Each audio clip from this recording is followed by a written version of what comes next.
क्या आप लोगों को मालूम है, धरती के समुंदर में 20 लाख टन से ज्यादा सोना डूबा हुआ है। अब प्रश्न उठेगा कि इतना ज्यादा सोना है तो उसे क्यों निकाला नहीं जाता? आखिर दुनिया में इतना ज्यादा टेक्नोलॉजी का विकास हुआ है, फिर भी कोई शक्तिशाली देश इससे आज तक क्यों नहीं निकाल पाया? तो इसे विस्तार से जानने की कोशिश करते हैं। धरती के समुद्र की गहराइयों में सिर्फ रहस्यमयी जानवर या कीड़े मकोड़े ही नहीं हैं, बल्कि वहां सोना भी दबा हुआ है। अमेरिकी सरकारी विभाग नेशनल मैरीटाइम सर्विस के मुताबिक समुद्र की गहराई में 20 मिलियन टन से ज्यादा सोना छिपा हुआ है। इसकी अगर कीमत लगाई जाए तो 800 ट्रिलियन डॉलर से भी ज्यादा होता है। इस पैसे की हिसाब लगाए जाए तो इससे अमेरिका जैसे कई शक्तिशाली और अमीर देश बनाए जा सकते हैं। दरअसल समुद्र के पानी में लाखों टन सोना और अन्य कीमती धातुएं डूबी हुई हैं। इसके अलावा जहाज के मलबे से और लोगों द्वारा आस्था के चलते फेंके गए सिक्के और अन्य सामान भी समुद्र की तली में जमा होते जा रहे हैं। एक और सच्ची घटना घटी वर्ष 1641 में। रॉयल मर्चेंट नाम का एक ब्रिटिश जहाज खराब मौसम के कारण कॉर्नवाल के पास समुद्र में डूब गया। 2019 में जहाज का ऊपरी हिस्सा तो मिल गया, लेकिन जहाज का निचला हिस्सा कभी नहीं मिला। कहा जाता है कि डूबने के समय जहाज में 1 लाख पाउंड सोना था। इसी तरह पुर्तगाली मालवाहक जहाज डीला मेयर ने लगभग 1 दशक तक औपनिवेशिक देशों से सोना और अन्य मूल्यवान वस्तुएं एकत्र की और उन्हें पुर्तगाल लाया। 16वीं शताब्दी की शुरुआत में प्रशांत महासागर में एक दुर्घटना के कारण यह जहाज समुद्र की गहराई में डूब गया। एक अनुमान के मुताबिक उस समय उस जहाज पर 2 अरब डॉलर का सोना रखा हुआ था।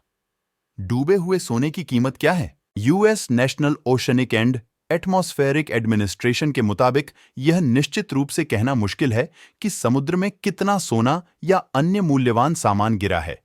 हालांकि इसकी गणना समुद्र में डूबे बड़े जहाजों के आधार पर की जाती है।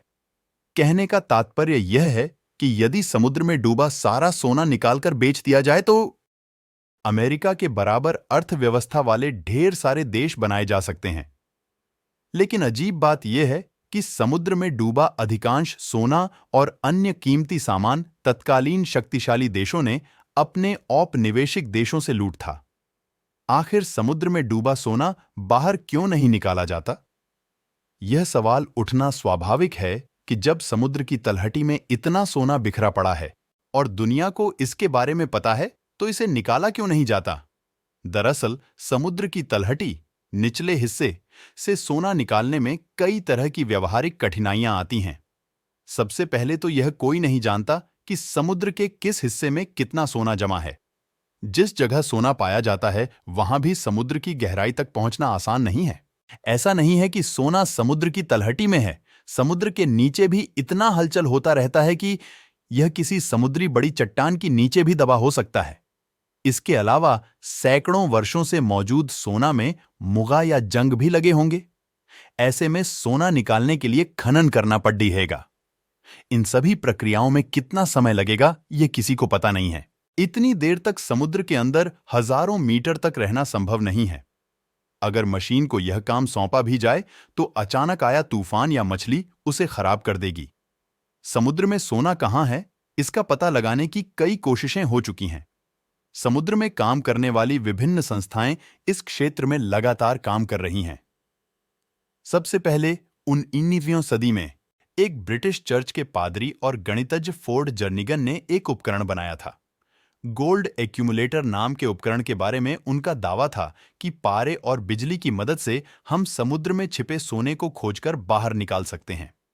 जर्गेनन ने इलेक्ट्रोलाइट मरीन साल्ट्स नामक एक कंपनी की भी स्थापना की। कंपनी अपना प्रचार भी जोर शोर से की। कई निवेशकों ने उस कंपनी में पैसा लगाया। समुद्र में सोने की कथित खोज और खनन भी चलता रहा, लेकिन निवेशकों का निवेश रेत में पानी साबित हुआ। लेकिन यह भी समुद्र की तली में सोना नहीं खोज सका।